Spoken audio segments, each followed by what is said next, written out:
Ok. Também hoje estamos no YouTube também e no Instagram. Vamos em todas as plataformas hoje. Viu? Ok. Vamos esperar só o pessoal chegar.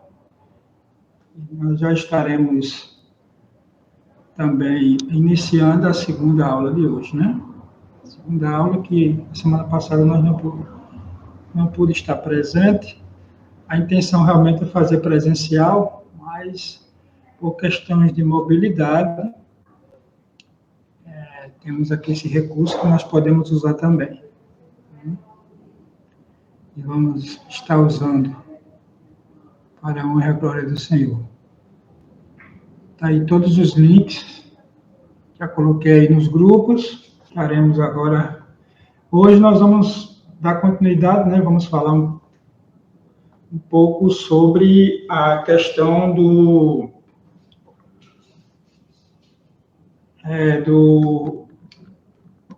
da expiação para todos, né?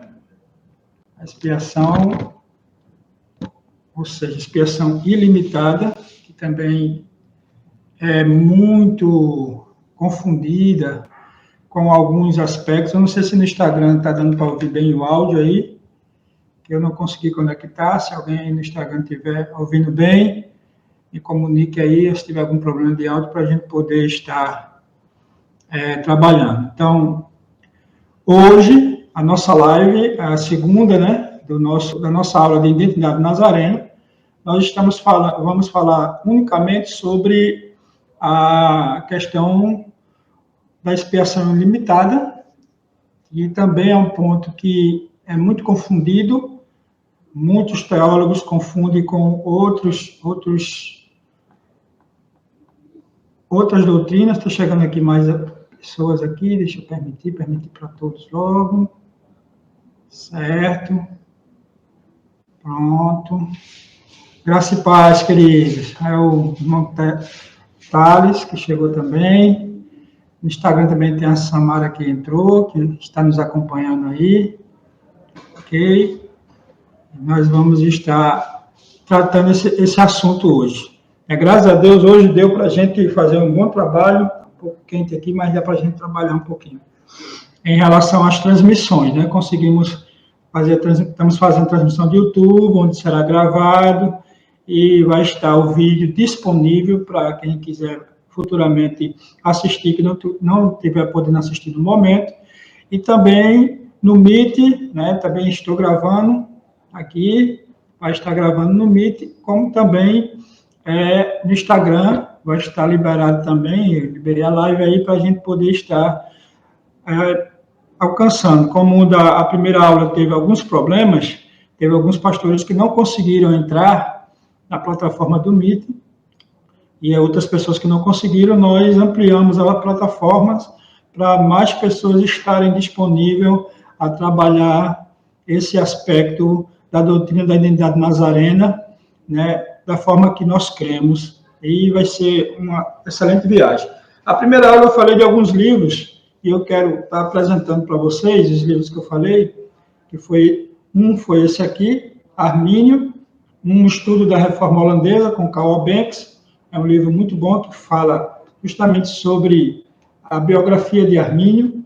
Eu comprei esse livro tem alguns anos e já li bastante ele. Acredito que esse aqui eu comprei na Consciência Cristã, lá em Campina Grande, um preço muito bom, né? É da CPAD, você pode encontrar lá na CPAD. A Amazon também vende dele. E o compêndio que eu falei, que é das obras de Armínio, que trata também, uma tradução feita do holandês do inglês para o português, que antes essa obra não existia em português, e foi feita essa tradução pela CPAD. Aqui contém todas as obras de Armínio. Você vai ver as obras de Armínio em todos os sentidos. As discussões, os debates, as teses, a declaração de sentimentos, que é considerada o último tratado, o resumo de todo o tratado teológico de Armínio, e também vai ver um pouco sobre a vida dele, certo? E o outro livro que eu estou tomando como base é esse livro aqui, que é um livro de Teologia Sistemática, do Dr. Bruno César, né? Dr. Bruno César, que é pastor também da Igreja de Nazareno, e ele fez esse compêndio, essa teologia sistemática é um primor de teologia, porque é uma das primeiras teologias sistemáticas na visão arminiana brasileira. Essa aqui é uma das principais ferramentas que nós usamos, que eu particularmente uso, para muito das minhas pesquisas. Então, esse aqui você vai encontrar na editora Grafia. Tem o Instagram dela, você pode ver, essa editora, então você vai conseguir ver essa teologia sistemática. Né? Tem outras teologias também. O outro que eu falei, que vocês anotaram, é Introdução à Teologia, Introdução ao Arminianismo Clássico, de Zuílio Rodrigues. Muito bom também, você encontra pela CPAD. Então, são esse material que nós estamos usando nessa primeira fase, né, de doutrina, que estamos tratando da teologia arminiana, certo? Então, é esse primeiro material que nós estamos utilizando. Além também de alguns outros materiais sobre Salento que nós vamos estar utilizando. Semana passada, nós ficamos justamente, ou a semana retrasada, na questão, falamos sobre o livre-arbítrio. Quebramos alguns tabus em relação ao livre-arbítrio, né? Nós desfazemos alguns mitos que muitas pessoas têm em relação ao livre-arbítrio e mostramos como é de fato o livre-arbítrio arminiano da forma que nós cremos, né? Tá chegando mais gente aqui, eu estou permitindo aqui no Meet, ótimo, pronto. E tratamos do aspecto do livre-arbítrio arminiano, que muitas vezes, e na maioria das vezes, é confundido com o livre-arbítrio pelagiano, né, ou semi-pelagiano, que nega o livre-arbítrio semi-pelagiano, o pelagiano nega a questão do pecado original, nega também a questão da eficácia da graça, né? E algumas doutrinas que são doutrinas básicas para a nossa fé. O livre-arbítrio, na visão arminiana, ele não nega o pecado original, ele não nega também nenhuma, ele não lança poderes sobre o homem para que esse tal, por si mesmo, possa se chegar a Deus. Pelo contrário, como nós vimos, ele tem uma configuração de graça, de uma forma a mais bíblica possível.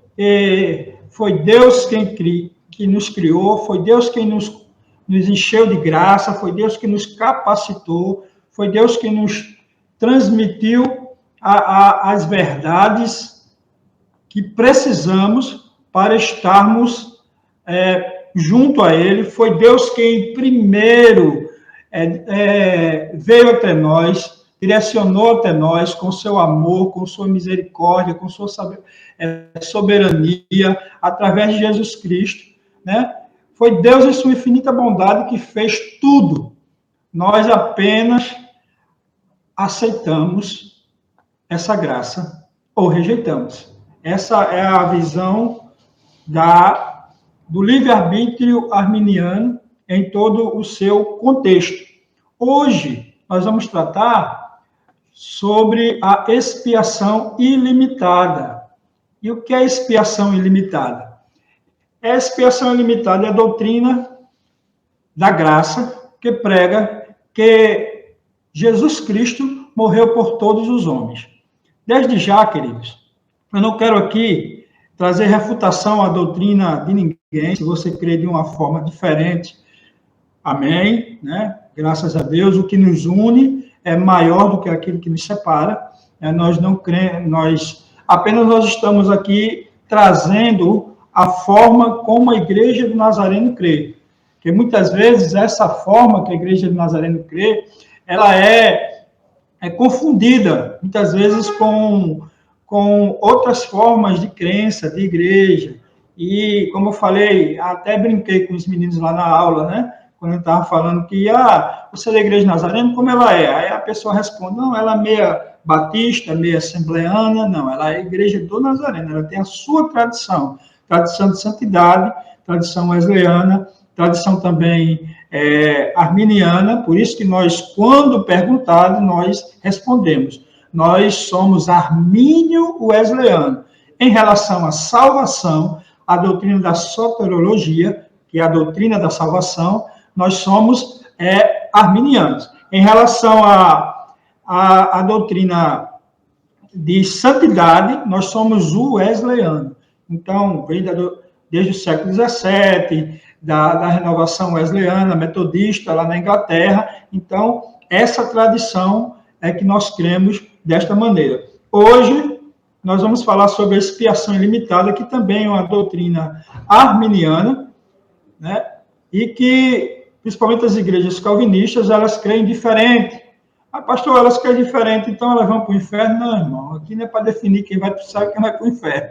Não, aqui é só apenas para mostrar como nós cremos, né? Nós não precisamos, nem temos essa intenção, né? A intenção de estar determinando quem vai para o céu, quem vai para o inferno, essa determinação não é nossa. Essa competência não cabe a nós. O que cabe a nós é mostrar os preceitos da palavra de Deus, pregar a doutrina que nós cremos de forma confiante e de forma convicta. Isso é o que nós devemos fazer, certo? A expiação universal ou expiação ilimitada, né? Nós cremos que Jesus Cristo morreu por todos os homens. Essa é a forma que nós cremos. Jesus morreu por todos os homens, não apenas alguns. Ele morreu por todos, né? Temos alguns textos que comprovam isso. Marcos 10, 45.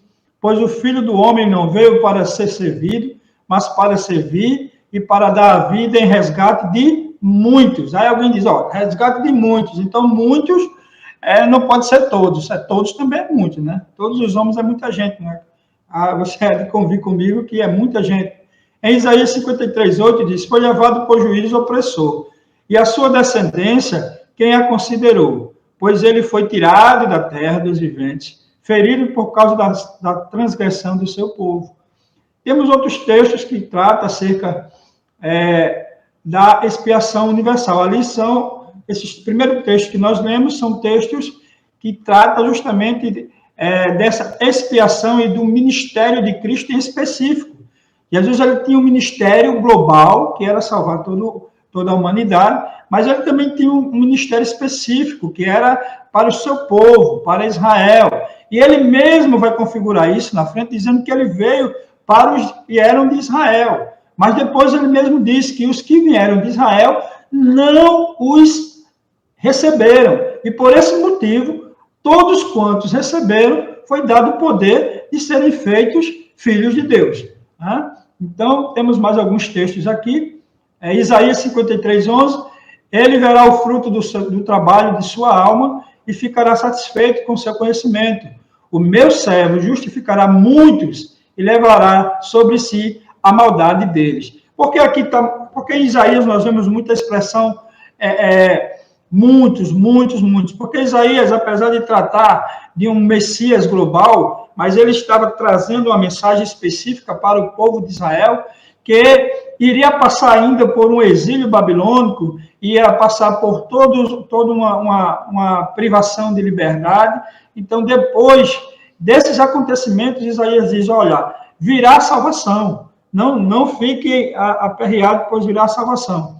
Então, Jesus Cristo, ele está vindo para salvar muitos. Então, nós, como eu estava falando, ele trazia uma mensagem específica, mas também essa mensagem ela foi ampliada pelo próprio Cristo para todos aqueles que creem. Nós vamos ver isso mais na frente.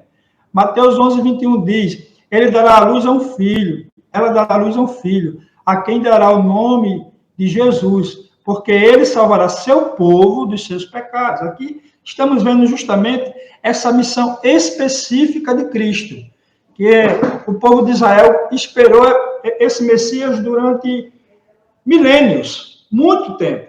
E, por conta disso, a expectativa de que esse Messias viria para dar cabo de toda a opressão que eles estavam vivendo desde muito tempo, e no contexto de Cristo, a opressão romana, então, a expectativa era muito grande. Então, quando vinha acerca de salvação, todos imaginavam prontamente esse ministério específico de Jesus destinado unicamente ao povo de Israel, como de fato era para o povo de Israel. Esse fato nós não podemos encobrir, passar por cima desse fato. Jesus, em diversas vezes, deixou claro que ele estava aqui de forma específica para tratar dos assuntos do seu povo, os judeus, o povo israelita. Ele deixa isso bem claro. Temos um encontro de Cristo com a mulher sírio-fenícia. Obrigado, minha linda. Com a mulher sírio-fenícia, que era de outra nacionalidade, era a mulher síria, né, que era da Fenícia, uma região ali entre a Síria e o país fenício, e que essa mulher vai ao encontro de Cristo pedindo digamos assim, um milagre. E Jesus, ele diz, olha, não é bom tirar os pães dos filhos e dar aos cachorros. Ou seja, Cristo estava deixando claro que ele veio para o seu povo, para o povo de Israel. Isso é importante a gente frisar. Por quê? Por que é importante? Porque se Cristo, nesse momento, ele negligenciasse a sua missão de Messias para com o seu povo, então ele teria uma característica imaculada, ou maculada, e ele não podia ser maculado. Ele é o Cordeiro imaculado. Então, tudo isso refere a algo que foi profetizado há mais de 1000 anos atrás e que ele deveria estar cumprindo em todos os aspectos dessa profecia. Só um adendo, quem estiver querendo fazer alguma pergunta, alguma coisa, fique à vontade, viu? Pode fazer, nós estamos aqui para responder, tem os canais aqui, pode fazer aqui no Instagram, pode fazer também no chat do YouTube, e pode fazer também diretamente no Meet, ou no chat do Meet, ou então no WhatsApp. Quem tem meu WhatsApp pode estar fazendo no grupo da igreja, ou no grupo dos pastores, pode estar utilizando aí a pergunta que nós vamos estar respondendo todas elas, conforme a gente consegue. Então, esse aspecto da missão de Cristo, que é a missão local, nós não podemos negligenciar. Nem os arminianos podem negligenciar, nem calvinistas, nem aqueles que nem são calvinistas, nem arminianos, também tem aqueles que ficam no meio do muro, né? Nenhum desse aspecto pode ser negligenciado, né? Nenhum desses aspectos. Jesus, ele veio para o povo de Israel. A sua missão específica, a sua missão primária foi para o povo de Israel, certo?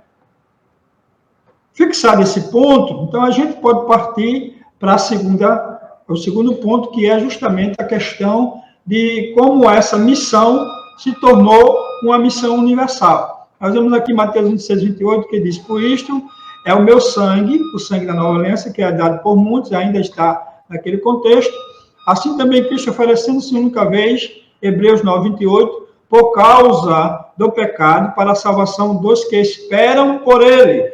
Veja que aqui o escritor de Hebreus, ele já dá uma abertura para a questão de que todos que creem nele podem ser salvos, ou que ele veio para todos aqueles que estão na condição de pecado, né? Todos os homens, no caso. Então, nós vemos aqui claramente que Cristo Jesus, ele veio com essa missão específica e que essa missão específica enquadrava as nações. Deixa eu te explicar mais ou menos como é que funcionava isso de uma forma bem prática para tirar toda dúvida. A mensagem do Evangelho seria transmitida para o povo de Israel. O povo de Israel, Deus o chamou para ser uma nação de sacerdotes, uma nação que iria trazer a mensagem do Deus único, do Deus verdadeiro, aquele que é e que será eternamente. E o povo de Israel seria o povo responsável, o povo, nação responsável, para transmitir essa mensagem para todo mundo.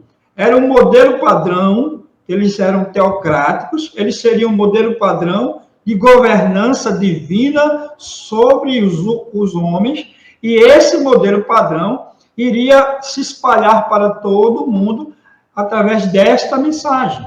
Então, e Jesus ele veio com essa definição, justamente para trazer, ou, digamos assim, renovar, ou confirmar esse governo teocrático de Deus sobre o povo de Israel, né? Que outrora, no passado, aí é questão de história da igreja, do Antigo Testamento, vamos ver que o povo não quis mais a teocracia e queria um rei, e aquilo tudo, e Samuel disse, muito entristecido, orando ao Senhor, e Deus disse, olha, não é a você que eles estão rejeitando, mas eles estão rejeitando a mim, portanto, faça do jeito que esse povo quer, que é ungir o rei para eles. Não era esse modelo de rei, não era o modelo que Deus escolheu para o povo de Israel. Deus queria um modelo teocrático, e Jesus veio para confirmar isso aí. Teocracia é o governo de Deus sobre os homens. E aí, em Atos, capítulo 20, verso 28, nós temos o seguinte relato. Portanto, tendo cuidado de vós mesmos, de todo o rebanho, sobre o qual o Espírito Santo vos constituiu bispo para pastorear a igreja de Deus, que ele comprou com seu próprio sangue. Veja bem que aqui já saiu a visão de povo para igreja. Já não é mais aquela missão destinada apenas a Israel, mas a igreja. Igreja, nesse contexto aqui, não é uma posição, quero deixar claro. Igreja, nesse contexto aqui, não é uma placa de denominação, vamos colocar assim, nem tampouco é um templo. Quando ele fala de igreja, ele está usando o verbo, vocês conhecem bem, eclésia no grego, que significa chamados para fora. Então, todos aqueles que foram chamados para fora das práticas do mundo são considerados igreja, ou parte da igreja. Você só não é igreja. Você é igreja quando está junto com outros que são igreja. Você só é o templo do Espírito. O Espírito habita no seu coração. Eu quero deixar isso aqui um pouco claro, que às vezes a gente confunde. As pessoas dizem, não, mas eu sou igreja. Não, você só não é igreja. Você compõe a igreja, junto com outras pessoas. Agora, você é o templo. Você é um templo. Um templo em que habita o Espírito Santo de Deus. Certo? Feito esse gancho, essa observação, vamos continuar. João 10, 14 diz, eu sou bom pastor, conheço as minhas ovelhas e elas me conhecem. Veja que a narrativa de Cristo aqui, a doutrina de Cristo já vai pegando uma conotação muito maior, muito mais abrangente, né? Aí Gálatas 2:20 diz, portanto, não sou mais eu quem vive, mas é Cristo quem vive em mim, e esta vida que agora vivo no corpo, vivo pela fé no Filho de Deus, quem me amou e se entregou por mim. Aqui Paulo especifica também uma missão específica de Cristo, que é a salvação individual, né? Que Cristo salvou a ele individualmente, e aí a gente começa a perceber justamente que como salvou a ele individualmente, essa salvação oferecida a todos os homens, ela também tem um aspecto individual de cada um, para que cada um possa ter a sua responsabilidade individual de aceitar ou rejeitar esta salvação. Tem aqui um organograma, eu mandei um arquivo no grupo dos pastores e tal. Tem aqui um organograma muito bom, ele vai ser colocado também depois no YouTube e vocês vão poder estar dando uma olhadinha. Expiação universal, Cristo morreu para todos, todos os que creem. Quem crê? Muitos. Todos os lugares, todos os homens. O mundo, especialmente os que creem. E isso é a expiação universal. E a expiação limitada, que é o oposto da expiação universal, que diz muitos é apenas a igreja e que Cristo morreu apenas pela igreja. Alguns têm essa conotação. Não morreu para todos os homens, mas morreu para os eleitos. Não vou aqui entrar no mérito do debate para refutar. Eu estou apenas mostrando que existe também esse outro lado. Porém, nós cremos que Jesus não morreu apenas para a igreja, até porque não existia igreja antes. Mas na presciência de Deus, nos desígnios de Deus, desde a fundação do mundo, a igreja já existia. Claro que existia, nós sabemos disso, num aspecto eterno. Com certeza a igreja existia, porque Deus é eterno e todos os seus pensamentos são eternos. A Bíblia diz que ele não é Deus de mortos, mas sim Deus de vivos, e etc. e tal. Porém, isso não exclui o fato de que presencialmente, humanamente falando, como Jesus Cristo veio de forma humana, a igreja não existia. Não existia igreja, como na configuração que nós entendemos. Existia um sistema de governo religioso, o judaísmo, que administrava o povo de Israel. É isso que existia. Não era um contexto de igreja de fato, como nós cremos, eclésia, aquele contexto de igreja em que nós estamos acostumados. Então, quando eu digo que Cristo morreu pela igreja, apenas, ou pelos eleitos apenas, eu estou resumindo a expiação ilimitada de Jesus, dizendo que ele morreu para um grupo seleto de pessoas. E eu não consigo ver isso na Bíblia. É o que nós vamos ver mais para frente. Ok? A expiação universal. Cristo morreu por todos. Isaías 53, 6. Todos nós andávamos desgarrados, como ovelhas, cada um se desviava pelo seu caminho, mas o Senhor fez cair a maldade de todos sobre ele. Aqui esse todos, de fato, ainda está relacionado ao povo de Israel. Não podemos negar isso, que é uma profecia de Isaías. Mas João 3,16 é o texto clássico e nós vemos o seguinte, o próprio Jesus dizendo, porque Deus amou o mundo, amou tanto o mundo, que deu seu Filho unigênito, para que todo aquele que nele crê não pereça, mas tenha a vida eterna. Aqui nós já vemos uma abrangência muito maior. Todo que crê, para todo aquele que crê. Jesus então morreu para quem crê. Não, morreu para todos. Agora, há uma circunstância, né? Qual circunstância é essa? Aquele que crê prova a vida eterna. Aquele que não crê, não prova. Mas por que essa consciência de que Jesus morreu para todos os homens? Porque o homem, quando receber a sua condenação perante Deus, ele vai estar consciente de que tinha alguém que ele podia recorrer, que foi Jesus Cristo. Jesus Cristo que morreu por todos.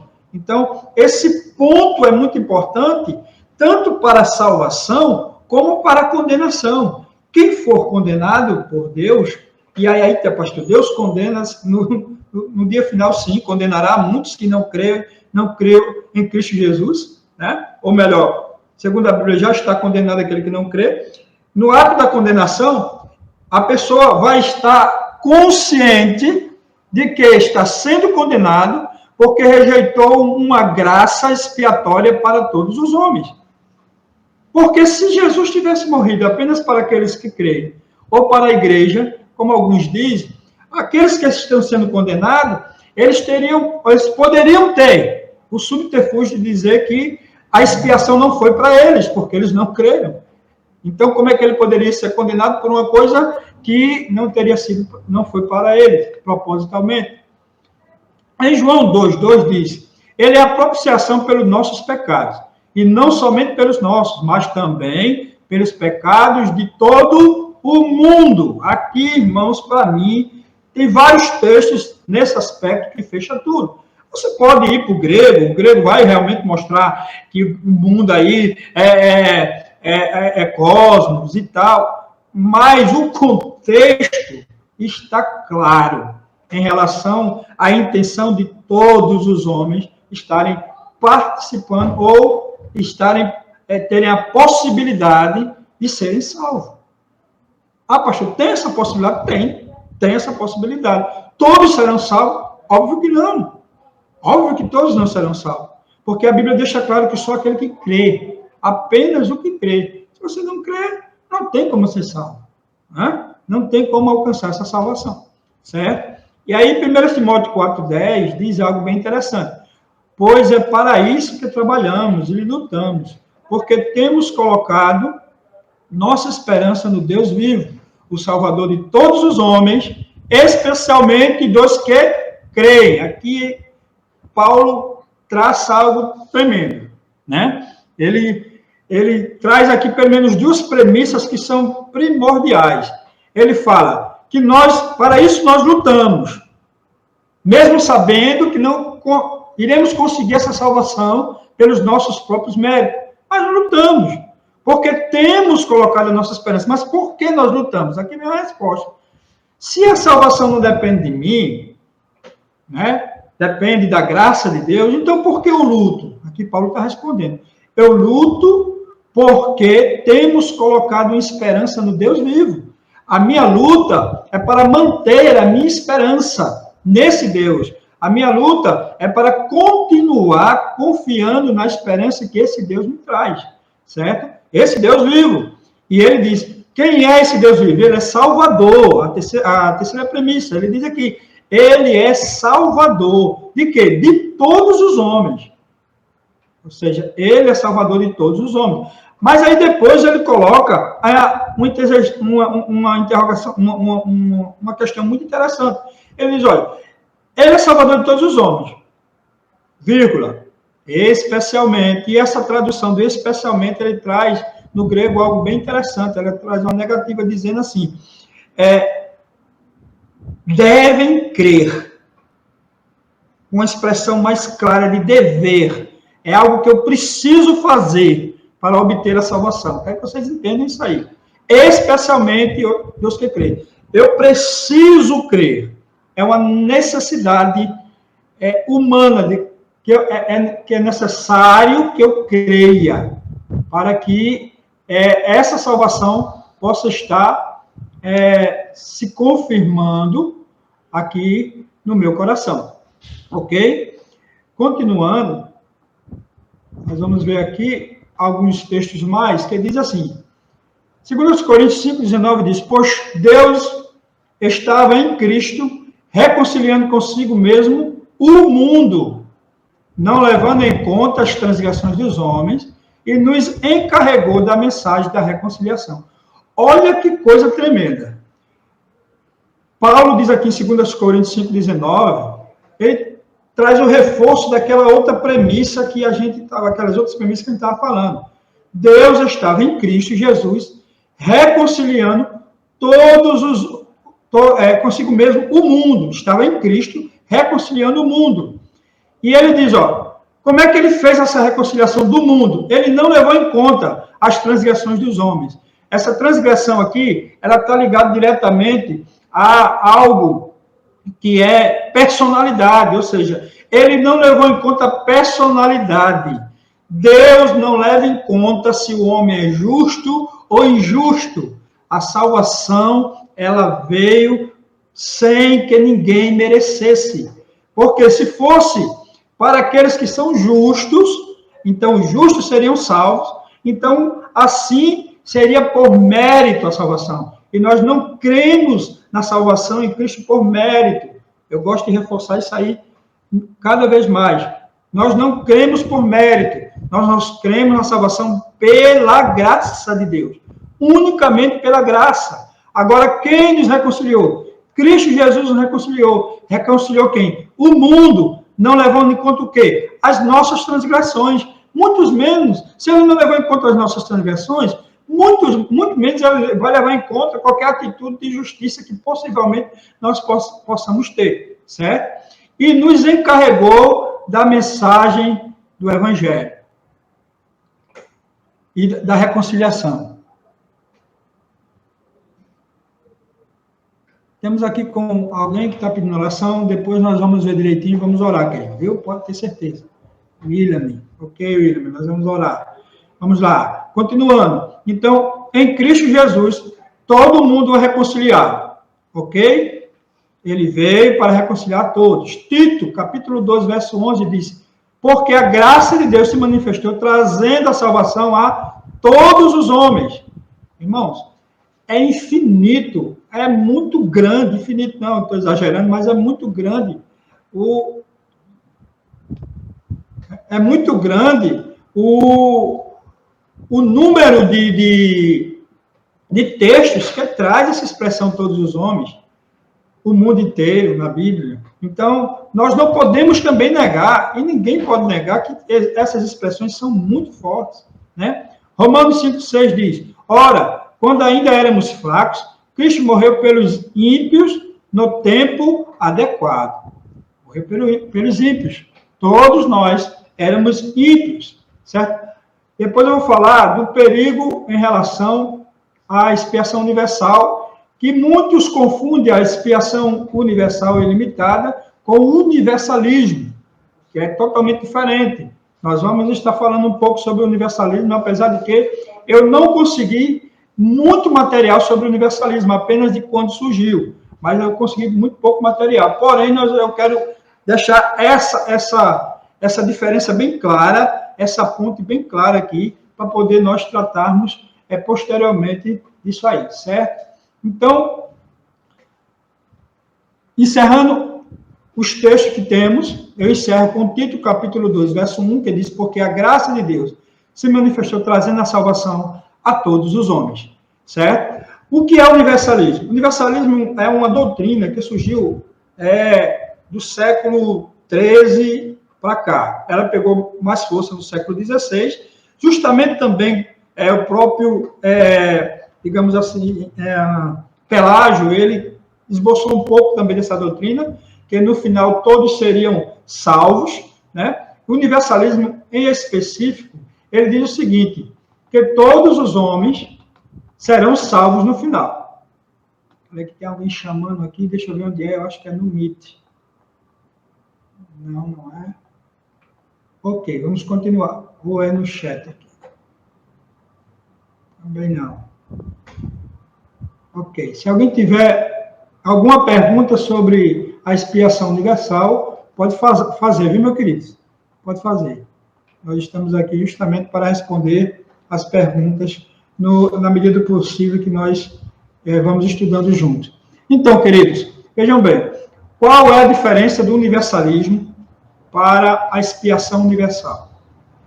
O universalismo diz que todos os homens, no final, serão salvos. Isso é uma doutrina que surgiu no século XIII, ganhou força no século XVI, com Pelágio. Pelágio também, ele tinha, na verdade, Pelágio nem acreditava numa salvação explícita. Ele acreditava que o homem por si mesmo podia ser salvo, e essa salvação se dava através dos próprios esforços do homem. Então essa salvação acontecia, né? Ele dizia que ele dizia algumas coisas muito interessantes e também muito heréticas. São interessantes, mas não deixa de ser herético, não é mesmo? Ele dizia assim, Pelágio, que o pecado original não contaminou o corpo do homem. Ele dizia que o pecado original contaminou apenas, ou melhor, não contaminou o espírito do homem, perdão, contaminou apenas o corpo do homem.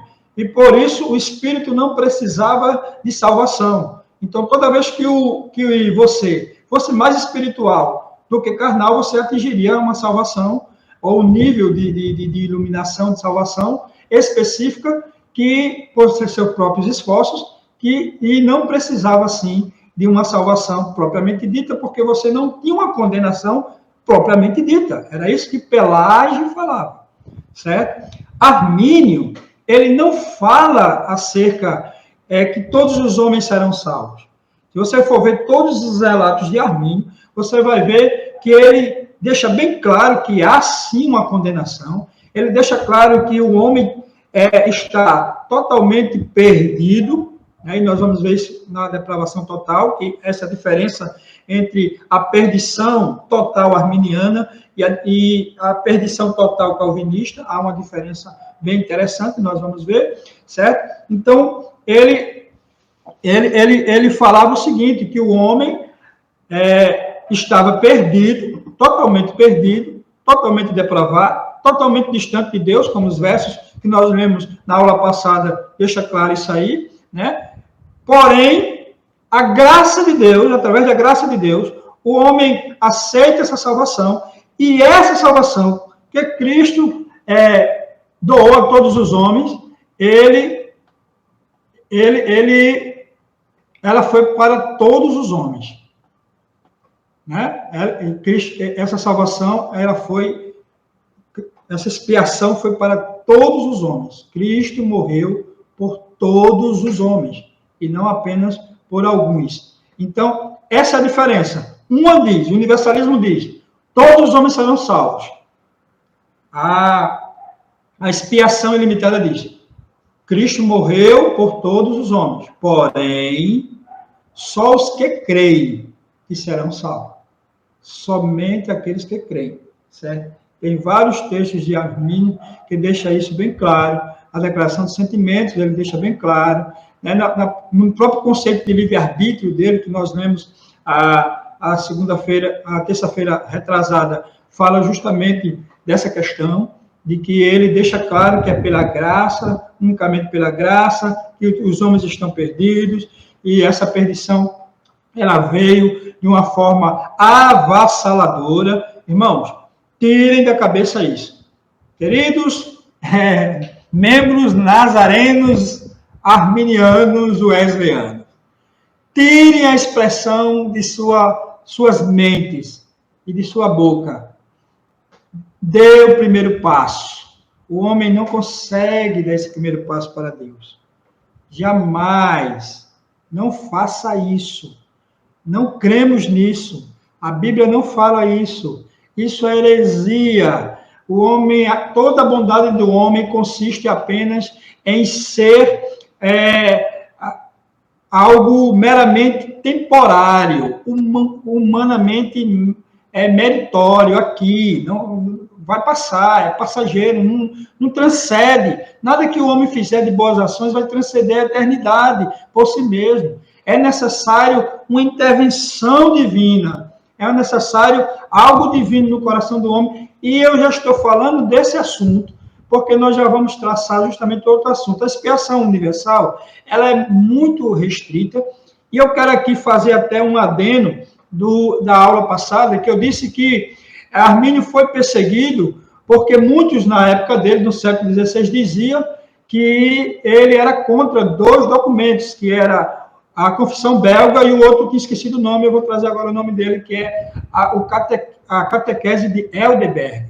Esses dois era tipo assim, o Manual da Igreja do Nazareno, o Estatuto da Igreja Presbiteriana. Então, eram documentos que mostravam o que as igrejas criam, né? O que a igreja cria, o credo, os artigos de fé, né? O sistema de governo. Então, ele foi acusado de ir contra esses dois documentos. E Armínio disse algo bem interessante. Ele disse, não, eu não estou sendo contra. Eu estou pedindo para que o que eu estou falando seja avaliado em um sínodo em relação a esses dois documentos. Eu quero que sejam avaliados.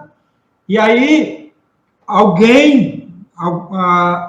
o estudo aqui de Karl Benz não disse quem foi, possivelmente foi Francisco Gamaros, que era o seu maior perseguidor, disse o seguinte, que o documento de Heidelberg não precisava de ser atualizado ou avalizado por ninguém. E aí, Armínio soltou a célebre expressão que diz o seguinte: o único documento que não precisa de atualização é a Bíblia.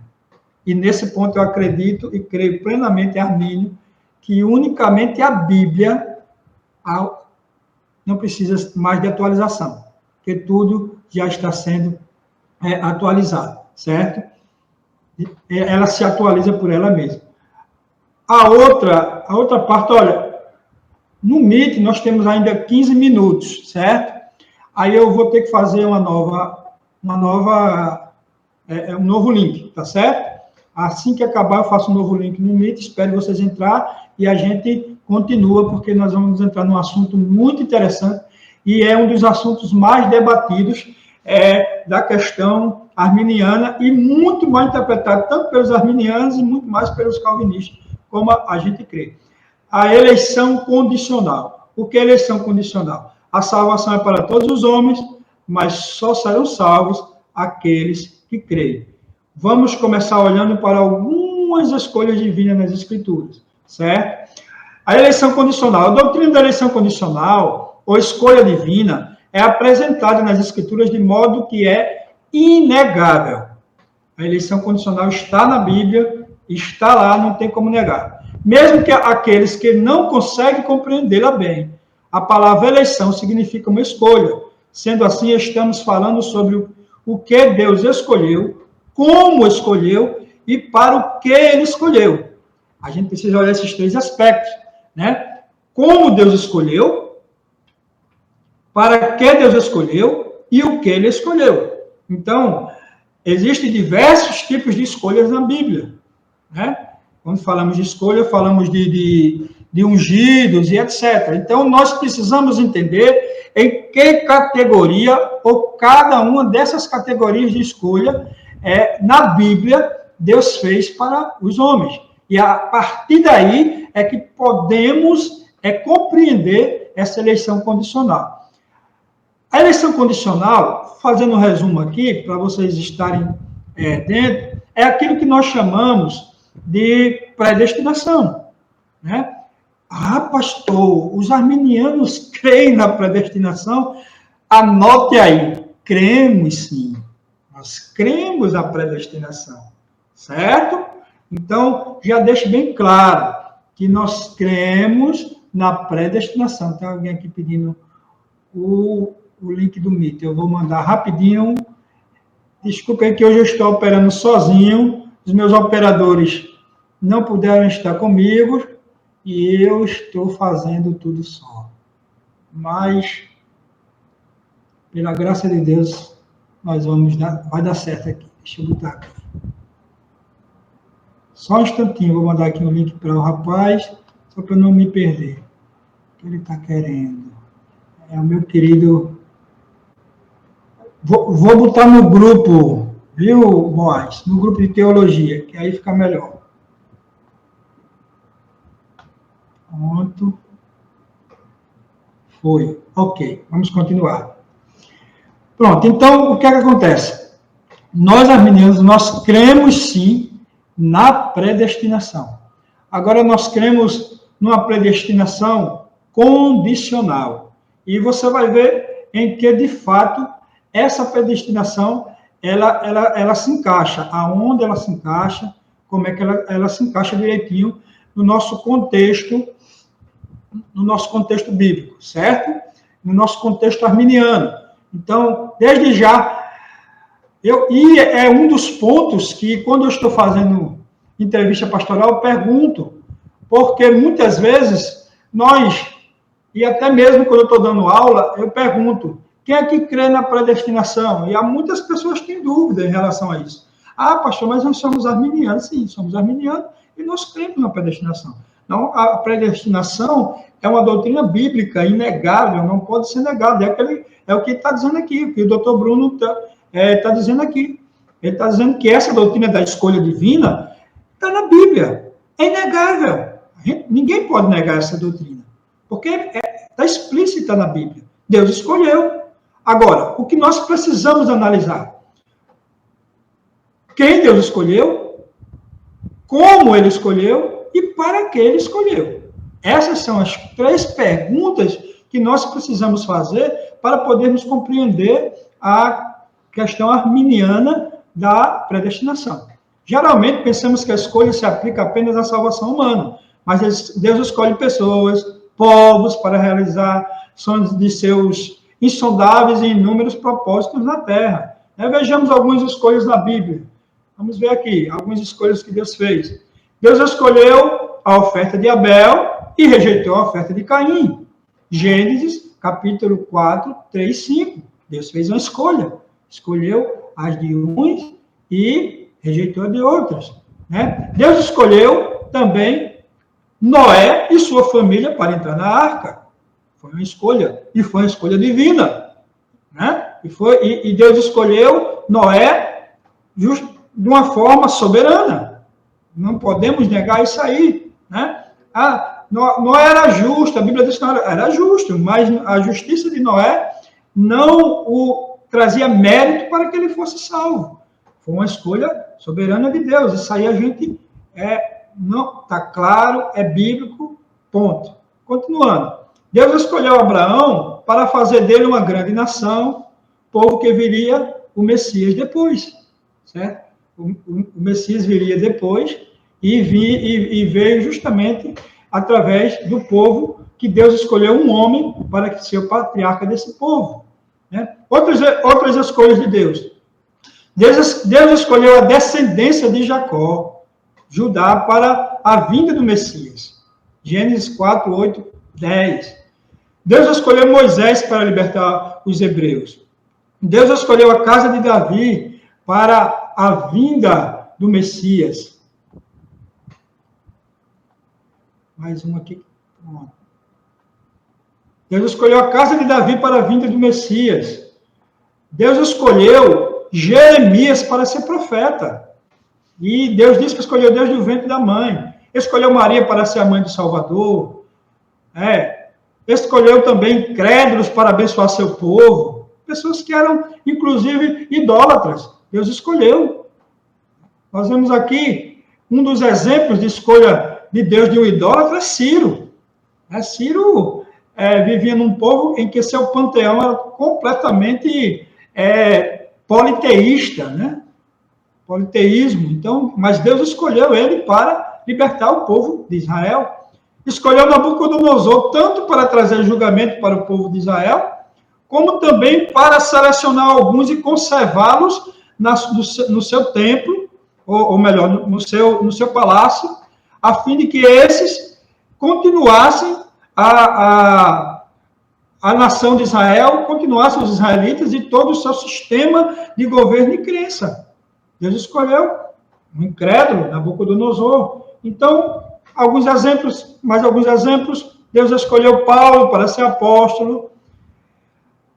E Atos 6:26 diz: portanto, o rei Agripa não foi desobediente à visão celestial. Aí já é outro ponto que nós vamos ver mais para frente, até em vermelho. Vamos lá. Eleição condicional. Jesus escolheu 12 apóstolos. Algumas vezes Jesus falou palavras direcionadas aos apóstolos, certo? Que pode ser aplicada a nós, pode, mas não no contexto de salvação. E que essas palavras são aplicadas em todo o contexto de salvação. Isso a gente precisa delimitar, isso a gente precisa analisar, para ver se Jesus estava falando apenas de um trabalho que os seus apóstolos estavam fazendo, ou de uma salvação generalizada para todos os homens. Mateus 10:1 diz: chamando seus 12 discípulos, deu-lhes autoridades para expulsar demônios impuros e para curar todo tipo de doenças e enfermidades. João 15:16 diz: não foste vós que me escolhestes, pelo contrário, eu vos escolhi a vós, e designei a dar fruto, e o fruto permaneça, a fim de que o Pai vos conceda tudo quanto lhe pedis. Aqui é um contexto em que deixa bem claro que Jesus escolheu os apóstolos. Olha, vocês não me escolheram, eu escolhi vocês. E aqui alguns pegam apenas esse texto, apenas essa frase diz: está vendo? Que é Deus quem escolhe o homem, e o homem eu escolho Deus, está errado, não, mas aqui, pode até ser que essa canção esteja errada, eu escolho Deus, não estou aqui analisando a canção, Mas esse contexto aqui não está falando acerca disso. Esse contexto, Jesus está deixando bem claro para os seus discípulos que ele escolheu os seus discípulos e deu uma missão. Ele fala da missão lá embaixo. Para que dês fruto, o fruto permaneça, né? A fim de que o Pai vos conceda tudo quanto lhe pedides em meu nome. Aqui ele está delegando essa missão quando Jesus for morto, crucificado e ressurreto. Eles vão continuar essa missão que foi dada a esses específicos homens escolhidos diretamente por ele, certo? Está falando de uma missão específica. Não, estou trazendo alguns pontos para a gente começar a entender o arcabouço de onde eu quero chegar em relação à eleição condicional. A salvação acontece quando as pessoas recebem o presente de Deus, a salvação. Porque, pela graça sois salvos, por meio da fé. Isto não vem de vós, é dom de Deus. Eu fiz uma pergunta na escola bíblica dominical. O que é que não vem de vós? E aí muitas pessoas começaram a falar e a dizer, não, é a fé que não vem da gente. Outros, não, é o dom que Deus deu, e a graça e tal. Queridos, o contexto do texto é algo tremendo. Se você for para o contexto desse texto, você vai ver, desde o início do primeiro verso, do capítulo 2, Paulo tratando de todo um mecanismo, de todo um projeto. Paulo não trata apenas de assuntos isolados. Pode abrir o texto. Se você quiser abrir comigo, abre e nós vamos analisar bem direitinho, porque nós precisamos analisar. Efésios capítulo 2, abra aí comigo para você analisar de forma bem concreta esse texto. E aqui no final eu vou trazer uma exegese bem interessante acerca de obras, que é muito questionado, né? Eu não vou fazer a pergunta, porque eu não quero causar tumulto hoje. Mas tem outra pergunta nesse texto que é crucial, que a gente precisa entender. Que obras são essas? Né? Eu não vou abrir para você responder, eu mesmo vou responder, mas eu quero ler primeiro o texto com você. Veja bem como ele diz. E vos vivificou, estando vós mortos em ofensas e pecados. Graça de Deus. Aqui é a graça. Fomos vivificados pela graça, ok? Todo mundo sabe que nós estávamos mortos em nossos delitos e pecados distantes de Deus. E morto aqui não é literal, não é uma morte literal física. É uma morte literal, é uma morte literal, não física, mas espiritual. É uma morte literal espiritual. Afastamento. Fomos afastados de Deus. Que se aplica também à morte física, mas aí é como naquele contexto que eu falei, que quando o homem pecou, passou a morrer, a cada dia ele morria de uma forma até chegar a uma morte final, certo? Não estou falando desse aspecto, e nem aqui está falando disso. Está falando de vivificação espiritual. Ele vos vivificou, estando vós mortos em vossas ofensas e pecados, afastados. Ele trouxe. Em que no outro tempo andamos, está vendo que é um contexto de afastamento? Nós andávamos aonde? Segundo o curso deste mundo. Éramos o quê? Escravos do pecado, andávamos segundo o curso deste mundo, fazendo o que o nosso desejo queria. E o que é que o nosso desejo queria? Pecar, somente. Né? O livre-arbítrio, depois do pecado, só serviu para pecar. Porque ele vai dizer aqui, ó, segundo o curso deste mundo, segundo o príncipe da potestade do ar, do espírito que agora opera nos filhos da desobediência, entre os quais todos nós também antes andávamos nos desejos da nossa carne, fazendo a vontade da carne, dos pensamentos. Éramos, por natureza, filhos da ira de Deus, como noutros tempos também.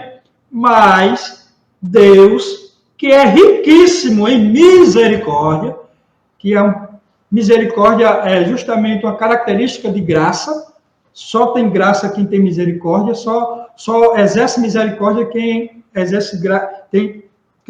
ministra graça sobre alguém. Nós estamos analisando a questão de Efésios 2, né? Nós já lemos até a parte do verso lemos aqui o verso 1, verso 2, verso 3, né? Verso 4 em diante diz assim: mas Deus, que é riquíssimo em misericórdia, pelo seu grande amor com que nos amou, estando nós ainda mortos em nossas ofensas e pecados, aquele mesmo contexto do verso 1, morto no sentido de separado, juntamente com Cristo, nos vivificou juntamente com Cristo, pela graça sois salvos. E nos ressuscitou juntamente com Ele, e nos fez assentar nos lugares celestiais em Cristo Jesus, para mostrar nos séculos vindouros a abundante riqueza de sua graça, pela sua benignidade, para conosco em Cristo Jesus. Porque, pela graça sois salvos, mediante a fé, isso não vem de vós, é dom de Deus. Eu estava falando que eu fiz uma pergunta acerca de o que é que não vem de vós? E a discussão rolou bastante na escola bíblica aqui na nossa igreja, né? E alguns diziam que era fé, outros diziam que era graça, certo? Outros diziam que era a salvação. E a outra pergunta, são essas duas perguntas nesse texto que nós devemos fazer. A primeira é, o que é que não vem de vós? A segunda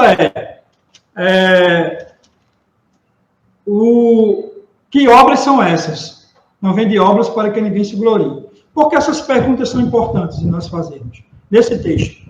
Primeiro, porque lá em Tiago vai dizer que a fé sem obras é vã. Por acaso Abraão não creu e isso foi imputado por justiça. Abraão creu e isso foi imputado por justiça. Ele vai falar também de obras num contexto diferente lá, certo? Então, que contexto é esse que Paulo está falando de obras? Segundo, o que é que Paulo está querendo dizer quando diz que isto não vem de vós? Né? Alguns usam até a terminação, alguns usam até a ferramenta gramatical para dizer que isto é algo próximo e tal, certo. Mas isso é muito irrelevante.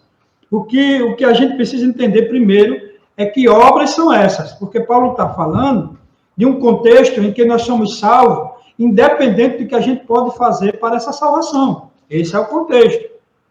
Né? A gente precisa entender isso aí. Paulo está falando aqui em Efésios capítulo 2, do 1 até o 8, ou melhor, do 1 até o 10, de um contexto de salvação em que o homem não pode fazer nada para ser salvo. Por quê? Ele espiritualmente está morto, porque ele espiritualmente está afastado, porque a sua inclinação, ou digamos, o seu livre-arbítrio, é apenas para fazer o mal, e o próprio Calvino diz isso, eu acho interessante quando ele cita isso nas estatutas, que ele diz justamente que se houver, ele coloca a colocação se houver livre-arbítrio, porque ele não acreditava que existia, mas ele diz se houver livre-arbítrio, ele vai contribuir para que o homem seja condenado de uma forma inculpável, né? Ou indesculpável. Então, mais ou menos com essas palavras que Calvino diz, ou seja, ele diz que, em outras palavras, ele diz que o livre-arbítrio, no caso dele se existir, no nosso caso existindo, serve para que o homem cometa pecado. Cometa pecado. Então, esse é o contexto que Paulo está falando nesse capítulo aqui, certo? Então, que esse homem, imbuído de pecado, escravo, desgraçado, justamente quer dizer sem graça, né? Sem a graça ter alcançado ainda, lançado nesse poço de pecado, foi vivificado pela graça, não pelas obras deles. Que obras são essas? Entendeu? E isto não vem de vós. O que é que não vem de vós? É justamente isso que Paulo está falando aqui. E para a gente entender o que é que não vem de vós, nós vamos entender que obras é essa. Essa terminação do grego de obras vem do vocábulo ergon, que significa, ela é melhor traduzida por projeto, diferente da terminação do grego lá em Tiago, que ele usa oxi. Oxi, ela é uma interpretação de continuidade. Por isso que ela precisa até de um complemento. Quando você fala oxi, você tem que falar com um complemento, uma continuidade de. Ele está sempre usando essa expressão, Tiago. Já Paulo, quando ele usa a expressão obra, ele está usando a expressão no grego ergon, que significa que tem uma definição exclusiva. A palavra por si já se define. Nós temos algumas palavras no nosso português que ela usada sozinha já se define. Ela não precisa ser colocada em um contexto para a gente entender. Nós já sabemos o que vai entender aquilo ali, né? Claro que se usa o contexto, porque toda palavra ela está inserida dentro de um contexto gramatical para que ela tenha um sentido final, certo? Então, o que é que Paulo diz aqui? Paulo diz, ergon, ou seja, vocês, não vem de ergon de vocês, esse é o contexto, não vem do projeto. Paulo está querendo dizer que o homem não pode projetar a sua salvação, que o homem não pode controlar a sua salvação, que o homem não pode fazer uma arquitetação para que ele chegue à salvação. Vou dar um exemplo clássico aqui.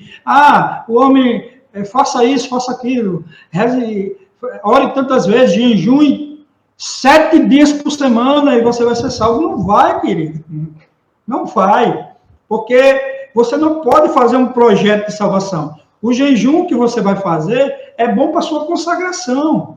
É bom para outros aspectos da sua vida espiritual. Mas para a sua salvação, ele não vai ser determinante. É o que Paulo está dizendo aqui, e é o que, muitas vezes, nós cremos como arminiano. Entendeu? Não vai. Agora, Paulo diz, isto não vem de vós. O que é que não vem de vós? Esse projeto. Quem foi que fez esse projeto? Deus. Ele nos presenteou com esse projeto. E esse projeto é o quê? Esse presente é o quê? O projeto da salvação que Deus arquitetou, planejou, organizou, trouxe o homem, influenciou o homem a aceitar. Alguns ele arrastou para a salvação. Acredito sim, como Paulo. Paulo foi praticamente arrastado para a salvação. Né? Não é uma regra, mas Deus fez isso com alguns homens. Vem dele, tudo dele. Quero só registrar aqui a presença ilustre do meu querido pastor Sidney, né? A live do Instagram. Seja bem-vindo, meu pastorzão. Amém. Então, a eleição condicional, ela está condicionada a esse momento específico em que o homem vislumbra esse projeto que Deus fez para ele, que Deus projetou para ele. E como é que o homem vislumbra esse projeto? Estando o homem em meio às trevas, estando o homem em meio ao pecado, escravo do pecado, que a sua vontade é para pecar, o seu desejo é para mal, como a Bíblia fala várias vezes, como Paulo fala várias vezes. Como é que isso acontece? Acontece justamente com algo que nós cremos que é a graça preveniente. Graça preveniente. A graça preveniente. Aqui tem uma visão dos remonstrantes em relação a essa questão. A eleição de determinadas pessoas é definitiva a partir da consideração de sua fé em Jesus Cristo e de sua perseverança, mas nunca sem considerar a fé e a perseverança na verdadeira fé como condição prévia para a sua eleição, certo? A fé. Como é que isso acontece? Mas, pastor, mas quem dá a fé não é Deus? Deus dá a fé para o homem. Até a fé vem de Deus. Certo? Agora, quando você olha a fé no sentido definitivo da palavra, aí você olha e diz, não, realmente o homem, não tem nem como o homem crer sem que Deus forneça a fé. E está correto. Agora, quando você olha a fé como um meio da graça, aí você diz, peraí, Deus me concede um meio, Deus me concede uma ferramenta. E que ferramenta é essa? A fé. E quando eu uso a fé, eu creio. Por isso que Tiago diz lá, creu Abraão. e isso foi imputado por justiça. Epa, peraí. Então, quer dizer, a ação de crer não é obra de projeto. Deixar isso claro. Então, vemos escolhas de Deus de diversas formas. Vamos voltar já para as escolhas, certo? Mas eu quero deixar isso aqui bem claro para você entender bem. A ação da fé, que é o crer, não é obra humana. Apesar do homem exercer isso, mas não é obra dele. Por isso que é necessário uma graça. E que graça é essa? A graça preveniente. E onde é que ela age? No intelecto do homem. E o que é que ela liberta? O intelecto do homem. Ela liberta a razão do homem que está escravizada. João 8,32. Conhecereis a verdade, e a verdade vos libertará. Agora, essa libertação já é a salvação? Nem sempre. Esse é o ponto que a gente precisa ver. Nem todos que são libertos de entendimento já estão salvos. Olha que coisa linda, maravilhosa. Nem todos. Porque precisa de uma ação, que é a ação de crer. A ferramenta foi colocada no meu coração, a fé.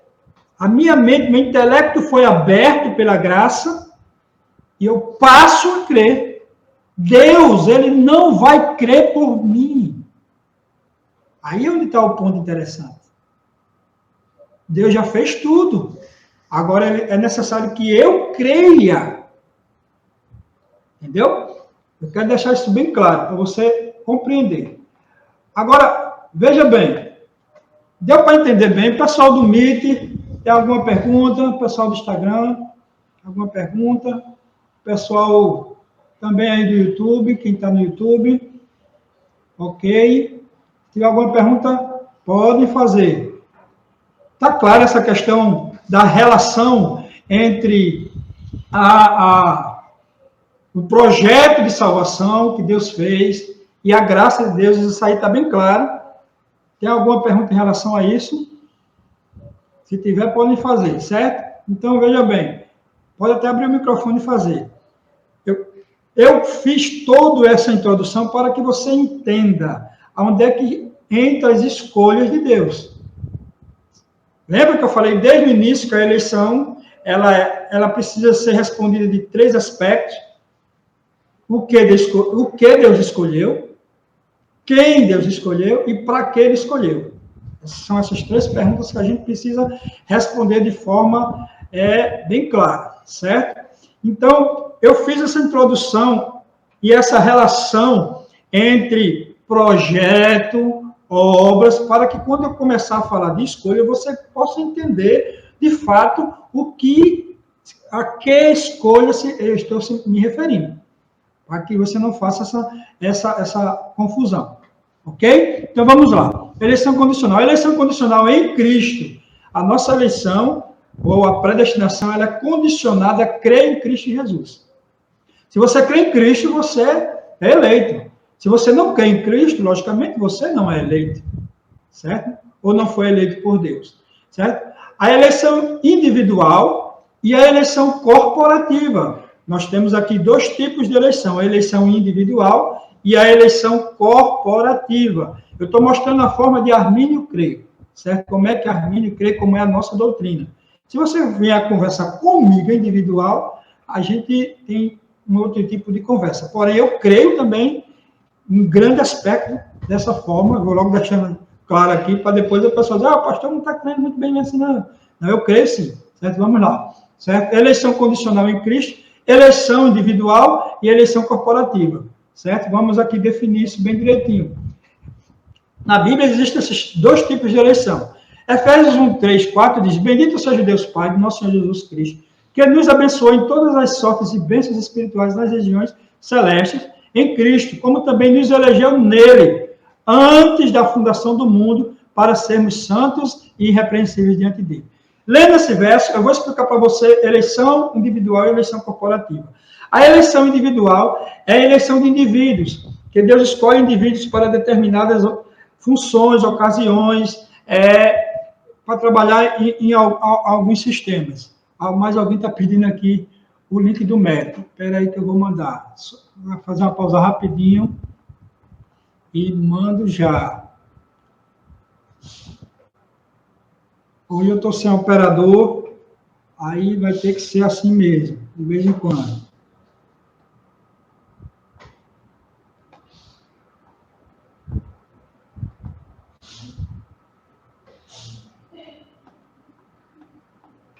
É meu sobrinho, Jonatas, pastor Jonatas, da Igreja do Nazareno, lá em Bahia. Fique à vontade, meu querido, em nome de Jesus. Está aqui no Instagram também, deixa eu só... Ele já pediu aqui para entrar. Pronto, está conosco aqui. Está ouvindo bem, Jonatas? Está ótimo aí? Ok, pronto, vamos lá, continuando.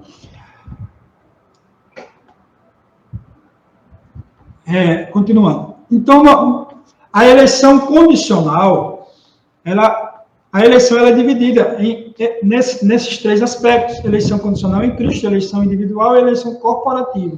Nós, como cremos na eleição condicional, nós cremos numa eleição individual, em que Deus elege alguns indivíduos para alguns trabalhos específicos, mas nós cremos também na eleição corporativa, em que Deus elege todos ou nações para determinados trabalhos, e também, como nós cremos na expiação ilimitada, que Cristo morreu para todos os homens. Porém, essa eleição, ela não se aplica na eleição salvífica. Opa! Aí, muito bem. Ela não se aplica.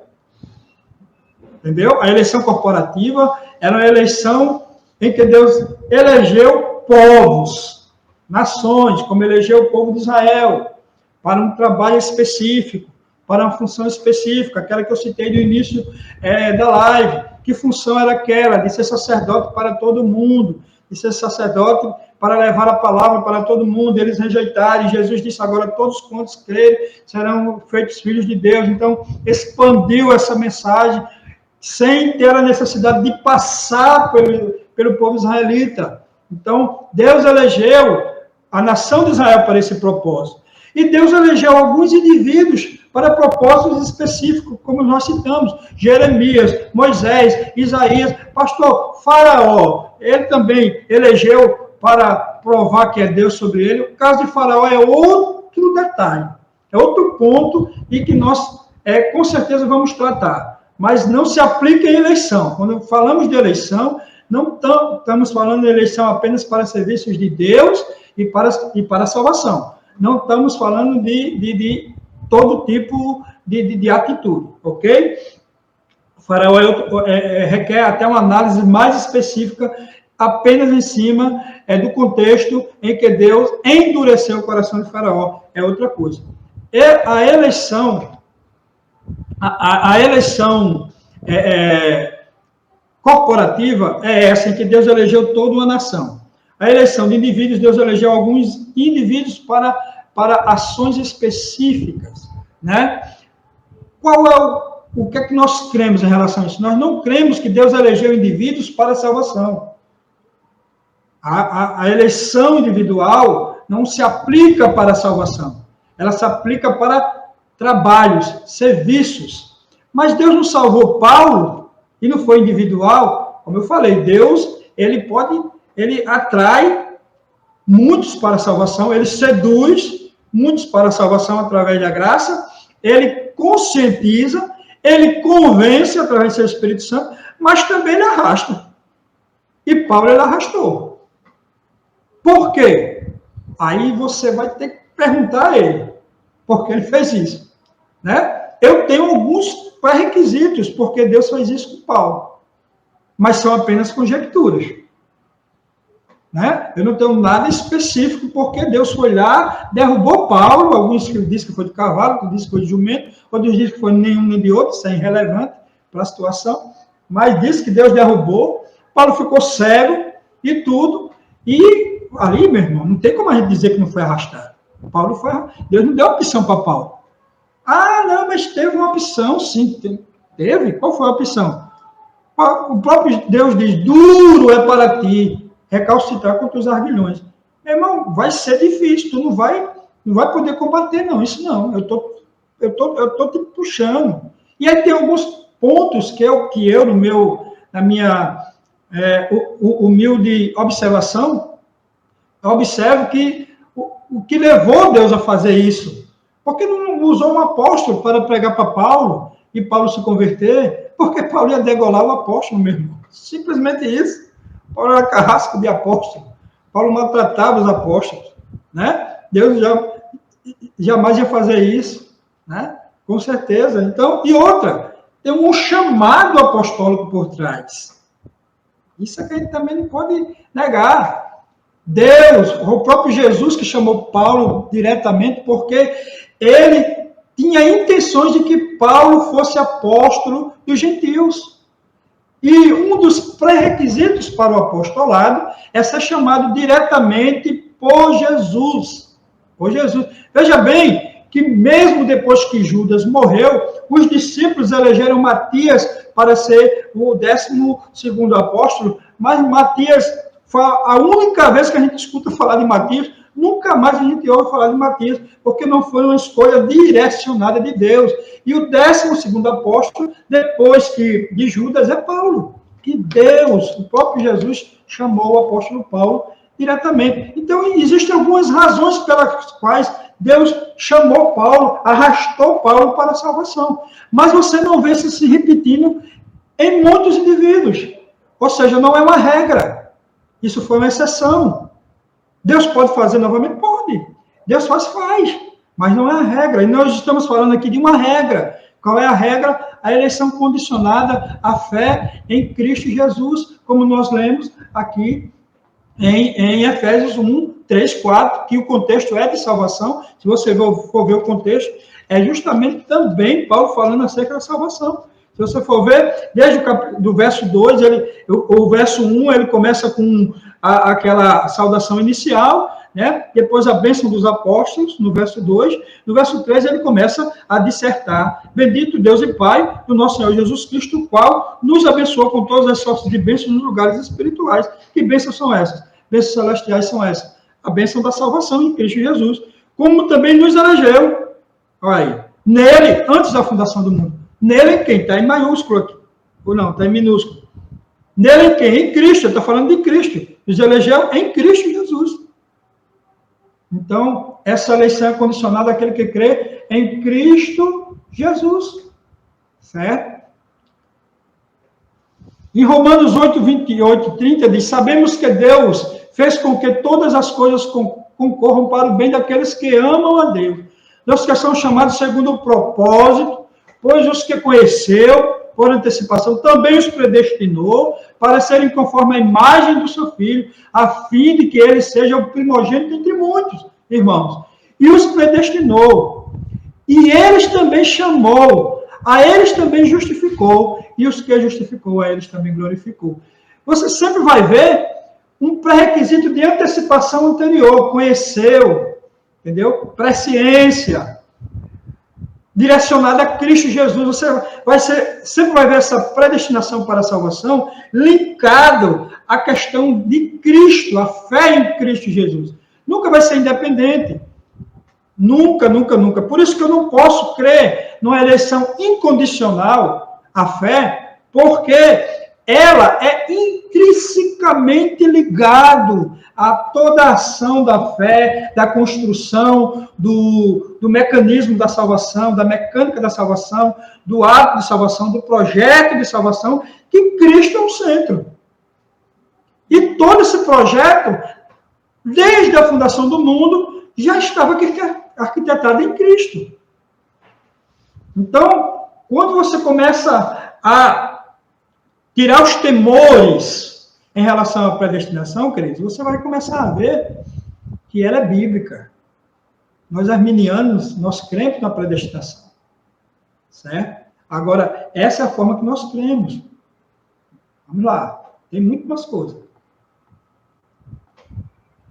1 Pedro 1, de 1 a 2. Pedro, apóstolo de Jesus Cristo, aos eleitos, peregrinos da dispensação no Ponto, Galácia, Capadócia, Ásia e Bitínia. Eleitos segundo a presciência de Deus, Pai, pela santificação do Espírito, para a obediência e aspersão do sangue de Jesus Cristo, graça e paz seja multiplicado. E é Cristo que habita em vós, Efésios 3, 17.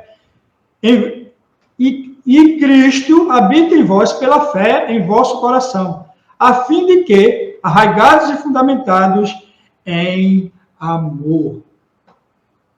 Em amor, ok? Então,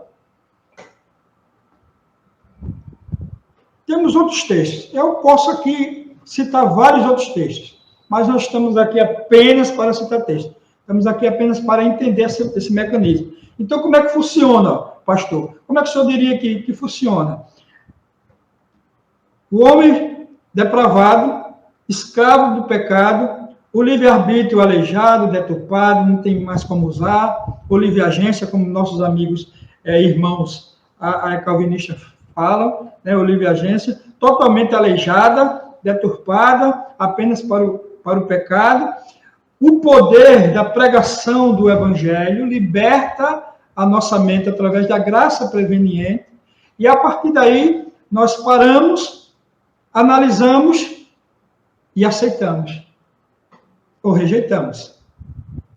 Quando aceitamos, somos eleitos por Deus, e essa eleição vem desde a fundação do mundo, porque desde a fundação do mundo, Cristo, aquela fundação do mundo que Cristo fala, que Paulo fala, aquela quando o homem pecou, aquela fundação lá, está falando daquela fundação. E quando o homem pecou, ele disse da semente da mulher nasceria um que esmagaria a cabeça da serpente.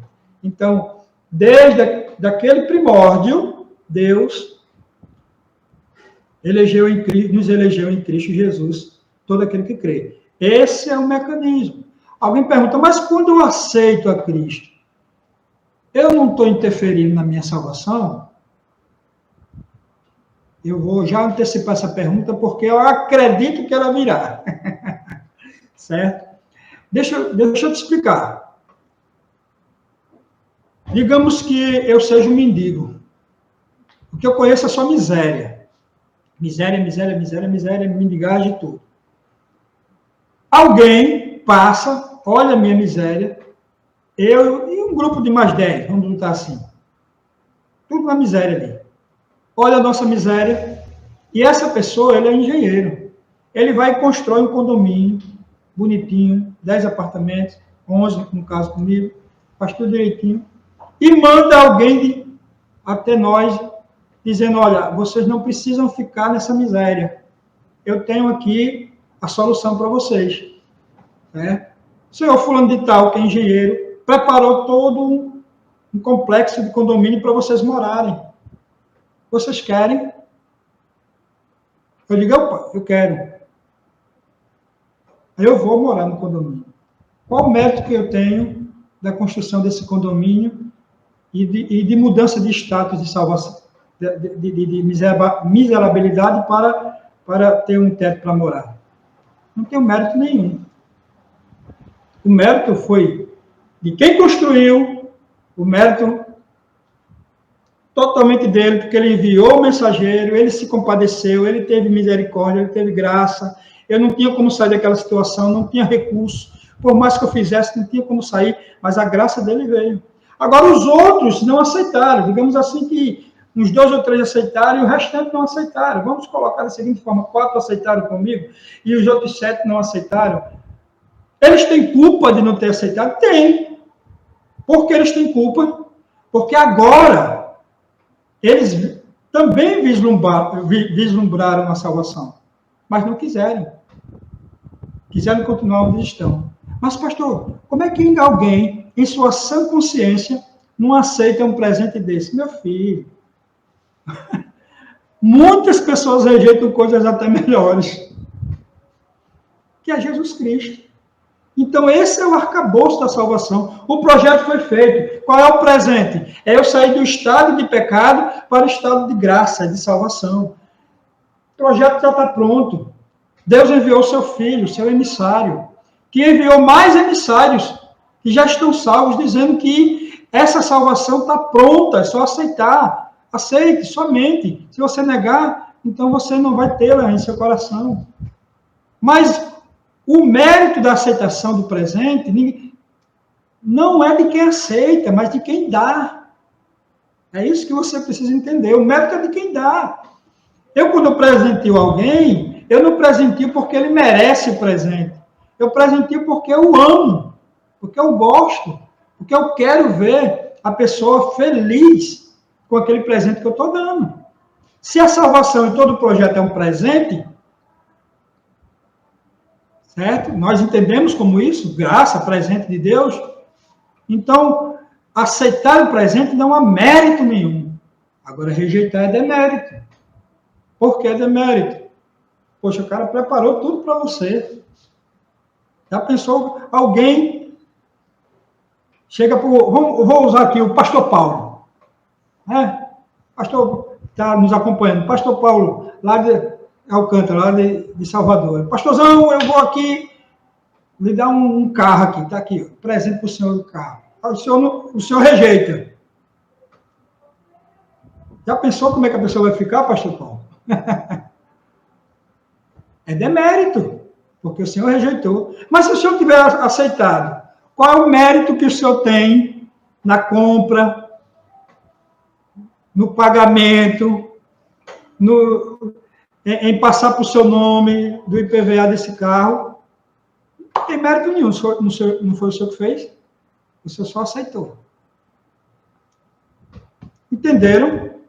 Graça preveniente é essa mensagem que liberta o entendimento do homem. Ao homem ser liberto, ele tem agora uma segunda opção: aceitar ou rejeitar a graça. Então é isso que Armínio crê. E era dessa forma que ele acreditava. E é dessa forma que nós arminianos acreditamos. Que, primeiro ponto, o homem é um desgraçado, pecador, miserável, não tem merecimento algum. A graça é anunciada a ele. A partir de que a graça é anunciada, pela expiação de Cristo Jesus, que morreu por todos os homens, no momento em que ele crê, ele é eleito como filho de Deus. E Paulo vai falar em Efésios 2, depois disso tudo, no verso 9, ele vai dizer que nós fomos aceitos como filhos. Você pode ver lá. Mas, precisamente, o verso 10, porque ele diz, somos feitura de Cristo Jesus, criados em Cristo Jesus para as boas obras. Ele vai dizer, depois disso aí, nós nos tornamos filhos, através da justificação, que é de Deus, através da regeneração, adoção, nós nos tornamos filhos, a partir daí. Isso não há mérito nenhum. Agora, se eu negar, aí sim, eu sou culpado. Porque a salvação veio até mim e eu a rejeitei. Aí eu me torno culpado. Entende? Então, é dessa forma que Armínio crê. Tem mais alguns versos aqui que nós podemos citar. Né? Quem quiser, Mateus 16, 24, 25. Então, Jesus disse aos discípulos, se alguém quiser vir após mim, negue-se a si mesmo, tome a sua cruz e siga-me. Interessante isso aqui. Pois quem quiser preservar a sua vida, irá perdê-la. Mas quem perder a sua vida por amor de mim, este a preservará. Certo? Aí, tem algumas considerações aqui em relação à eleição condicional. Depois nós vamos falar sobre depravação total, já é 9 horas, né? Nós começamos de 7h30, já estamos aqui a 1h30. Então, a próxima vez é a depravação total na visão arminiana e a diferença em relação à visão calvinista. Então, a visão calvinista, ela não crê dessa maneira que nós cremos, que a eleição ela é condicionada a uma fé, condicionada ao sacrifício de Cristo Jesus, que esse sacrifício gera fé em meu coração, a fim de que eu venha crer. Então, eles creem que esse texto, que Deus fala de antemão, ele ele preparou, ele está falando justamente de uma eleição individual de indivíduos específicos. Né? Não vou entrar no mérito do debate, apenas eu estou mostrando como é que eles creem, certo? E como nós cremos. Então, nós cremos dessa forma. Então, nós cremos, sim, numa predestinação. Cremos que Moisés foi predestinado por Deus para fazer aquele trabalho de libertação do povo de Israel, com certeza. Né? Eu falei sobre a questão de Faraó. Faraó, em momento algum você vai ver Deus colocando o mal no coração de Faraó. Há um contexto ali. O faraó que perseguiu o povo de Israel não era o faraó que conhecia José. Já mais de muito tempo, muitas gerações já tinham passado. A Bíblia diz que toda a geração de José tinha morrido. E aí foi que o faraó olhou e disse: epa, esse povo está crescendo, eles vão crescer demais, vão ficar maior do que nós, e pode até vir contra nós, porque isso já tinha acontecido. Né? Na época de José, um povo que era semítico, que estava dominando o Egito, que eles tinham invadido o povo, a nação do Egito, e tinham dominado aqueles faraós, eram faraós semíticos, você pode ver na história, e já com o povo de Israel, eles tiveram esse temor, porque eles depois retomaram essas dinastias de faraós tipicamente egípcios, e aí com essa dinastia, eles tiveram medo que o povo de Israel fizesse a mesma coisa, se eu não me engano, eram os Ixos, que estavam dominando, fizesse a mesma coisa que os Ixos fizeram, e aí, em seu coração surgiu a expertise de não deixar o povo se multiplicar, e aí veio a primeira maldade sua, que foi o extermínio dos primogênitos. Mas veja que ele já tinha maldade em seu coração. E aí cumpre uma palavra que Deus disse que ele usa o homem mau para o dia da maldade. É justamente isso. O faraó era um homem mau e foi usado para o dia da maldade. Para que depois Deus também mostrasse a sua glória em cima de todos os deuses do povo do Egito, e que o povo de Israel tivesse a plena convicção que foi a mão de Deus que libertou eles, e não eles mesmos. Então tem todo um contexto ali, pelo fato de Deus endureceu o coração de Faraó, mas em nenhum outro momento da Bíblia você pode me mostrar, não há nenhum outro momento em que Deus endurece o coração de alguém para fazer algo. Não há. Né? Nem na Babilônia, que na boca do Nabucodonosor tinha um coração endurecido. Pelo contrário, Deus quebrantou o coração do rei da Babilônia, de uma forma até que trouxe ele para que ele se tornasse um animal, para reconhecer a glória de Deus. Você vê o contrário, e muitas vezes o contrário, mas você nunca vê apenas essa questão de Faraó, que há um contexto de endurecimento de coração. Endurecimento. E Judas, pastor, você pode... Judas nasceu para o dia da perdição. Judas não. Em momento algum você vê Jesus dizendo: Judas nasceu para o dia da perdição. Você vê Jesus dizendo: ninguém que tu me deste se perdeu, a não ser o filho da perdição. Opa! Judas era filho da perdição tanto quanto eu e você. Todos nós éramos filhos. Está aqui Paulo dizendo em Efésios capítulo 2. Nós éramos filhos da ira, filhos da perdição. A graça foi até Judas? Foi, meu irmão. Judas passou 3 anos com Jesus ouvindo da graça de Deus o tempo todo. E não se converteu. E não deixou que a graça... Mas, pastor, se Judas tivesse se convertido, não teria traição. Teria, meu irmão. Teria traição. Alguém, outra pessoa, que assumisse o perfil, iria trair Jesus. Ali Jesus está falando de um perfil específico de alguém que está perdido.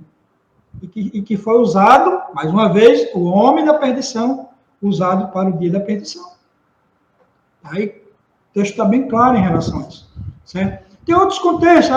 E Jonas, pastor? Jonas teve livre-arbítrio? Boa pergunta. Se alguém perguntou isso, não perguntou, eu já vou responder, porque vocês não estão perguntando hoje, né?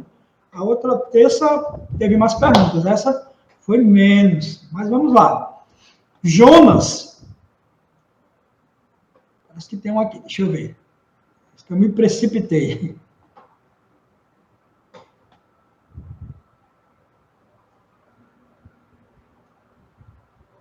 Não, é só um comentário. A doutrina da eleição incondicional, em outras palavras, é uma conectividade divina operada através de uma graça supostamente irresistível, para não dizer imperativa, decretada desde a eternidade. Jonatas Gomes. Boa observação, pastor Jonatas. Veja bem, em relação a Jonas não teve livre-arbítrio, pastor. Realmente não teve. E quem disse que depois que a gente se converte, a gente fica exercendo essa liberdade fora de Deus? Forma alguma. Aí onde está o ponto, e eu quero fechar esse ponto justamente com isso aqui, para você entender. O livre-arbítrio aleijado não serve mais para nós. Não serve para o homem. Entendeu? É aquele momento específico apenas em que Deus liberta a nossa mente, a gente aceita Cristo. Quando a gente aceita Cristo, a gente se submete a servir a Jesus. Aí é servo. Servo de orelha furada. Servo porque eu quis ser servo. Aí é diferente. Não é escravidão. É servidão. É diferente. Muitas pessoas confundem servidão com escravidão. Escravidão é algo involuntário. Eu não quero, mas sou. Quem quer ser escravo do pecado? Acho que ninguém. Mas não adianta, você é escravo do pecado. Agora, servidão, não. Eu escolhi ser servo. Isso está bem claro, inclusive até com os povos, os hebreus, quando alguém servia durante muito tempo, e depois acabava o serviço, porque o serviço dos israelitas não era aquela escravidão contínua, tinha um tempo determinado para acabar, nem os presos de outras nações eram escravos. Você vê vários estrangeiros em Israel assumindo o papel de autoridade. Você vê lá um dos capitães de Davi, né? Urias, ele era heteu, era dos hititas. Exercia capitão, uma função de autoridade. Tinha vários outros que exerciam funções de autoridade. O povo de Israel, eles eram muito abertos nesse sentido. A servidão, que você vai ver lá em Levítico, ela é por dois motivos. Por dívida ou por alguma infração cometida contra alguém. Entendeu? Só por essas duas. E tinha um tempo, cada um tinha um tempo determinado. Agora, tinha senhores que eram tão bons para seus servos que eles diziam, não, eu quero continuar te servindo. Eu quero continuar te servindo. Falta só 15 minutos aqui no Meet. Mas também nós já estamos encerrando, já que ninguém fez mais nenhuma pergunta, né? Então, eu quero continuar te servindo. Aí o Senhor, quer continuar me servindo? Quero. Então, vem cá, me dê essa orelha. Aí ele furava a orelha, serve de orelha furada. Aquele brinco na orelha, aquele furo na orelha, ou brinco, alguma coisa, não sei, colocavam, não é tão específico, mas era colocado algo, era o sinal de que aquele servo estava servindo aquele Senhor por vontade própria. É assim que nós somos de Deus. Nós somos servos de Deus. E uma vez servos, nós temos que fazer a vontade dele, não a nossa. Por isso que Jonas quis fazer a vontade dele, Deus disse, você vai. Não, mas eu vou para Tarso. Não, você vai, vou mandar um peixinho ali para ele comer. Vem. Levou para Nínive, porque era a vontade de Deus para a vida dele. Entende, querido? Então, a gente precisa entender essa questão. Depois que a gente aceita Cristo, a gente entrega o nosso livre-arbítrio para ele. Até porque se a gente continuar com o livre-arbítrio, nós vamos cometer pecados, continuar cometendo pecado. E não vamos ter a salvação de fato. Não vamos ser salvos. Entendeu? Então, quando a gente entrega esse livre-arbítrio para Deus, nós somos servos dele. E ele continua direcionando todos os pontos da nossa vida. Todos os pré-requisitos. Eu creio que Deus controla todos os pontos da nossa vida. Depois que entregamos a nossa vida a ele. Creio piamente nisso aí. Entendeu? Então, esse é o contexto. Isso é o que nós cremos. Eu estou dando esses primeiros passos da Arminianos, depois eu vou falar sobre o Wesley, mas o Wesley, nesses pontos, o Wesley e a Armínio, eles criam exatamente igual. Eles não tinham nenhuma diferença. Há apenas uma diferença da doutrina armínio-wesleyana que nós vamos ver lá na frente. Mas esse aqui são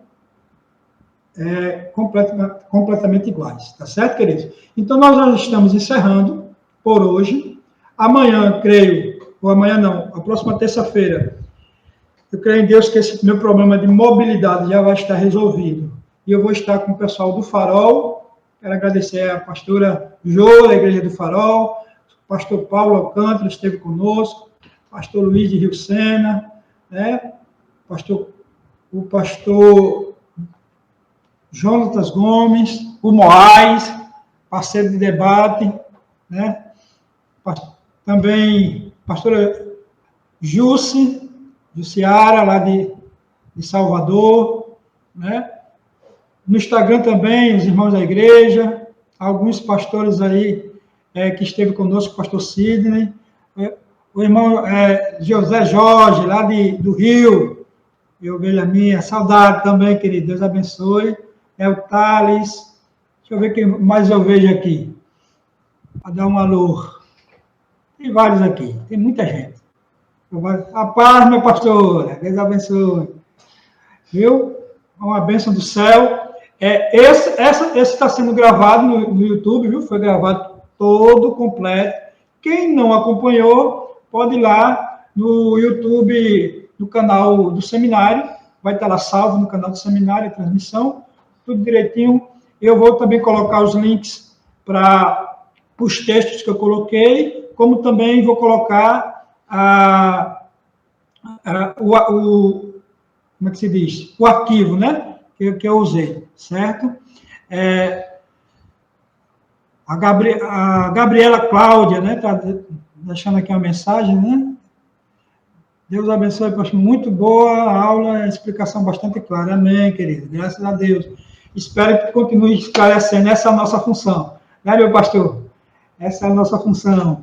Em nome de Jesus.